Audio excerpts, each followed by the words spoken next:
punong-puno po ang simbahan ng Quiapo kanina madaling araw. At sa dami ng mga debotong dumalo sa tradisyonal na simbang gabi, live po mula sa Quiapo Church, si Mab Gonzales. Mab?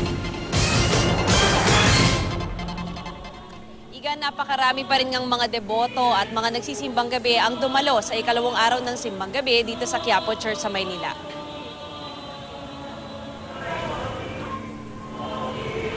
Mga kantang pamasko ang umalingaw-ngaw mula sa Minor Basilica of the Black Nazarene sa Quiapo, Maynila kaninang madaling araw. Alas 4 at alas 5 ng madaling araw ang Misa de Gallo sa Quiapo Church.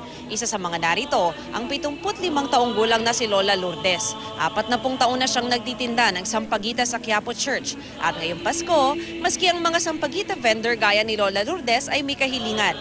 Puno hanggang labas ng simbahan sa ikawalong simbang gabi. Ang mga siklista, nakinig na lang ng misa mula sa Plaza Miranda. May mga pulis na nagbabantay sa paligid ng simbahan para sa seguridad ng mga nagsisimba. Siyempre naman, hindi mawawala ang puto bumbong at bibingka sa simbang gabi.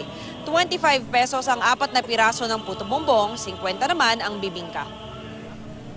Matumal na yun. Matumalo? Bakit mo kaya? Hindi ko po alam. Dahil baka siguro po dahil sa sobra rin ng paghihirap. Nay, kayo po, nagtitinda kayo ng sampagita rito. Ano yung Christmas wish nyo bilang araw-araw? Nagmimisa rin kayo dito? Apo. Ang Christmas wish ko po para yung mga anak ko, para magkasundo-sundo sila. Yun ang gusto ko sa kanila.